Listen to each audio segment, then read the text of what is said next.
Quero saudar a todos, porque nós estamos vendo aqui que 24 parlamentares se inscreveram até às 10 da manhã, porque é uma hora antes e uma hora depois, 5 do governo, 19 de oposição. Olha como é difícil defender o indefensável, presidente. É bom deixar isso claro, que o governo é governo, mas está tendo muita dificuldade de manter aqui os seus parlamentares para defender o que é impossível ser defendido, porque cada dia fica mais cristalino que o roubo é endêmico, está no DNA do Partido dos Trabalhadores. Nós temos 14 ou 15 anos que antecederam, no século 2021, este governo, e estamos com 3 anos agora. E olha, é cada uma que é de espantar, mas espantar-se, se essa é uma rotina, se essa é uma prática, se isso acontece de forma reiterada. Nós estamos aqui assistindo, presidente, hoje, por exemplo, uma defesa, assim, eu diria, meio confusa do advogado-geral da União. Olha, vamos nos debruçar sobre fatos. Desde abril de 2024, houve uma orientação, houve uma sinalização, houve uma arguição de procuradores, de membros da AGU, do sul do país, de que havia problemas. Em outubro de 2024, o próprio corregedor, e depois assinado pelo substituto do Messias, orienta a suspensão das ACTs. Sabe quando é que aconteceu, presidente? Em junho, maio de 2025, quando foi deflagrada a operação. Isso claramente é prevaricação. E eu quero frisar que vou representar para que seja apurado nos órgãos competentes. Agora, o mais é a narrativa. E a narrativa a gente combate com fatos, com verdades.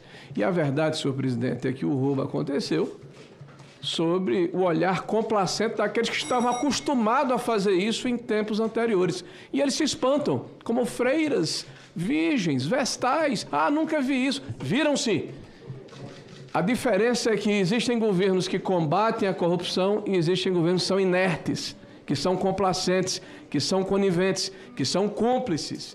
E isso está fartamente documentado. Senhor presidente, nós assistimos aqui também uma tentativa de se mudar o foco do processo falando da questão dos empréstimos de criança. É realmente uma situação muito complicada, eu diria até indecorosa. Tem que ser suspenso, sim, apurado, sim. Ah, o ovo de serpente acontece em agosto. São 12 bilhões em 22. 24 bilhões, senhor presidente, o dobro em 23, 24 e 25. Este governo do PT, ele se refastela, ele se esponja, ele adora o processo da corrupção. E quando ele é pego com as calças na mão, ele sai gritando como aquele bandido que rouba uma carteira numa feira livre. Pega ladrão, para desviar a atenção. Hoje o senhor João Camargo, eu pergunto a ele, o senhor abriu a empresa MKT Connect Limitada, não é isso? Não é isso? Sim. Qual foi a data, o senhor pode me dizer a data da abertura dessa empresa? Final de 22. Final de 22, pronto. Bom, feito essa afirmação e satisfeito com o que aconteceu anteriormente, eu queria que trouxesse à tela exatamente a primeira. Eu chamo a atenção dos meus pares a este padrão.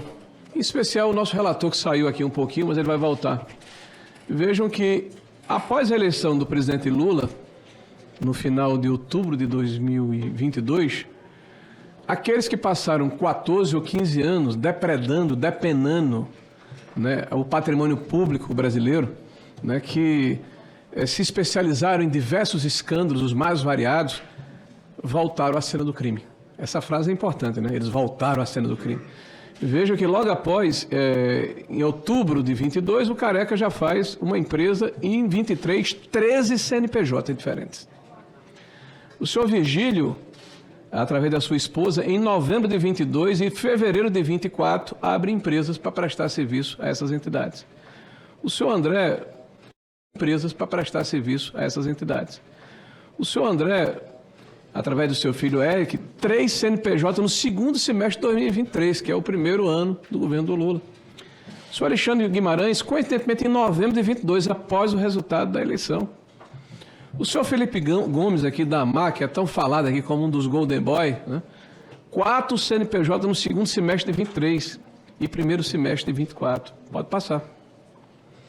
Há um padrão, senhor presidente, há um padrão, senhor relator, há um padrão, senhores parlamentares. Aparentemente, e todos os fatos nos induzem a essa situação, a vitória do Lula permitiu que os perpetradores de crimes contra a Previdência se sentissem ouriçados e estimulados a literalmente se armarem e se municiarem para assaltar o erário público. É sempre bom falar isso, que aqui os deputados do PT falam muito sobre Golden Boys. Seu Camargo, está aqui as 4 entidades: Amar Brasil, Masterprev, Andap e a ASAP. Em 2022, dezembro de 2022, após o período da eleição, é a primeira vez que a Amar Brasil recebe recurso, R$1 milhão. Depois, no governo do Lula, 316 milhões. A Masterprev, no governo do Lula, 233 milhões. A Andap, no governo do Lula, 84 milhões. A ASAP, no governo do Lula, 57 milhões. Quase 700 milhões de reais. Por que eu falo isso? Porque é dito aqui que o ovo da serpente é a assinatura dos ACTs. Dos 4, 3 foram assinados do governo do Lula. 3 foram assinados do governo, 3/4 do problema. E o recurso todo ele recebido quase que 99,89% no governo do presidente Lula. É claro que bandido, ladrão, perpetrador de crime contra o erário público tem em todos os governos. A corrupção, ela é endêmica. Agora, qual é a diferença? Governos combatem a corrupção, outros governos convivem com ela. Passe o próximo.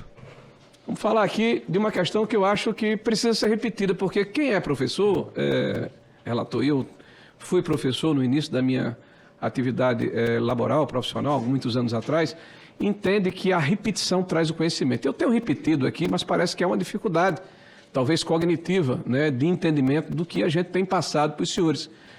Aqui se falou em ovo de serpente. Então, o primeiro ovo da serpente que foi gestado aqui e em seguida foi mostrado para a sociedade aqui pelos deputados vermelhos, foi que a partir de 2016 começa o processo porque muda-se a forma como descontos associativos teriam que ser concedidos.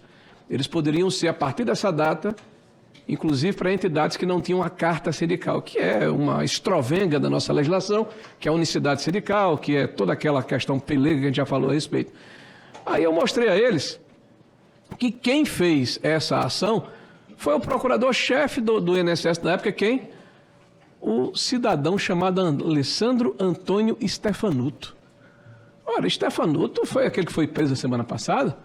Stefanuto foi aquele que aqui esteve dizendo que tinha lado e que era progressista, que tratou a ex-presidente como presidenta Dilma, que foi defendido pelo pessoal do PT aqui com unhas e dentes. Foi ele? Ah, foi ele. O perpetrador do início do primeiro ovo da serpente, o senhor Alessandro Antônio Stefanuto, que, aliás, recebeu como prêmio por essa longeva ação, né, o título de ser o condutor, o coordenador do processo de transição em nome do presidente Lula do sistema previdenciário. Foi ele que coordenou a transição, ao lado da senhora Tônia Galotti, filha do João Feio, que aqui esteve também, e ao lado do senhor Ricardo Silva, prefeito do interior de São Paulo, que, segundo o senhor Luiz Lima foi quem solicitou o fim definitivo da validação dos cadastros. As pedras se encontram, o quebra-cabeça bate. E me parece que está muito claro quem estava dentro do sistema previdenciário há muitos anos, perpetrando crimes os mais variados. Tiveram um problema no início do nosso governo, e quase durante todo o governo, porque nós combatemos o crime. Mas quando eles viram que ganhou o Lula, passa aí o próximo. Aí a festa foi feita, né? O segundo ovo da serpente que apareceu aqui, aí disseram, olha, tem um ovo da serpente novo. Eu digo, opa, qual é o novo ovo da serpente? Chocada pelos deputados vermelhos. Em 2020, houve um decreto 10.537 que permitiu que essas associações pudessem colocar dentro do bojo dos descontos associativos os pensionistas. Eles esqueceram que quem solicitou isso foi o Sindinap. O que é o Sindinap, senhor presidente? É aquele sindicato que o irmão do Lula é vice-presidente. É aquele sindicato que o nobre ministro da AGU esqueceu no início das investigações, apesar de quase 6 meses, 10 meses antes, ter recebido uma solicitação, um documento da sua própria Secretaria-Geral, da AGU, assinado pelo seu corregedor, dizendo que era a segunda empresa que mais cometia ilícitos na área. É esse Sindinap. E o processo, em 2020... após o decreto, quem solicita? Sintap-CUT. A CUT, o que é a CUT? A Central Única dos Trabalhadores ligados ao PT, ligada à CONTAG. Olha que surpresa. E quem assina? Vigílio Antônio Ribeiro de Oliveira Filho, o procurador-geral, que passou a ser procurador-geral do governo do PT e foi afastado não pelo Lula, não pelo Lupe, mas pela Polícia Federal. Né? Ou, desculpa, pela Justiça, a pedido da Polícia Federal, já em abril de 2025. E esse cidadão, que aqui chegou também chamando de presidenta Dilma, se colocando dentro de um espectro político, já foi descartado pelo PT. Ah, nós não temos nada a ver com ele, como se não houvesse uma vida pregressa. Em quase 12, 14 anos de atuação, vários postos importantes dentro do governo do presidente Lula. Passa o próximo, por gentileza. Aí vem o terceiro ovo da serpente. Em 2022, em agosto, houve autorização para se fazer desconto de BPC e de pessoas, crianças, que têm sem autorização judicial através dos seus representantes. Considero que isso é uma coisa grave, que precisa ser corrigida. Sabe quanto tempo demoraram para corrigir, senhor presidente? 2 anos e 5 meses, só fizeram por causa de uma ação do Ministério Público Federal. E nesse período, 2022, deu 2,2 bilhões, e 23, 24 e 25, 26, 34 bilhões de reais. 15 vezes mais no governo do PT. E o PT só se movimentou porque foi obrigado pela Justiça Federal. A exemplo das outras ações. Passe. A AGU, hoje, foi alertada sobre o INSS e Messias ignorou o caso do irmão do Lula. A gente viu aqui, eles se revezaram no microfone. O senhor Messias é gente do bem. Acredito. Só que claramente ele prevaricou. E se ele prevaricou, é crime. E como crime, como os outros, tem que responder por ele. É simples assim. Não sou eu que estou afirmando, não. São os documentos que vieram à tona, tanto no Jornal da Band como no Estado de São Paulo. E eu espero que, ao final, senhor presidente, já estou encerrando, nós possamos nos debruçar sobre o que interessa, que é encontrarmos aqueles que perpetraram esse crime. É encontrarmos aqueles que se beneficiaram com esse crime. E vamos deixar aqui de cortina de fumaça. Existem uma série de requerimentos importantes que precisam ser aprovados, eu não tenho dúvida que a gente vai contar com o apoio de todos. E a gente tem que comemorar, presidente, porque, para mim, uma das ações mais importantes dessa comissão acabou de maneira definitiva o desconto associativo, a vitória para os aposentados.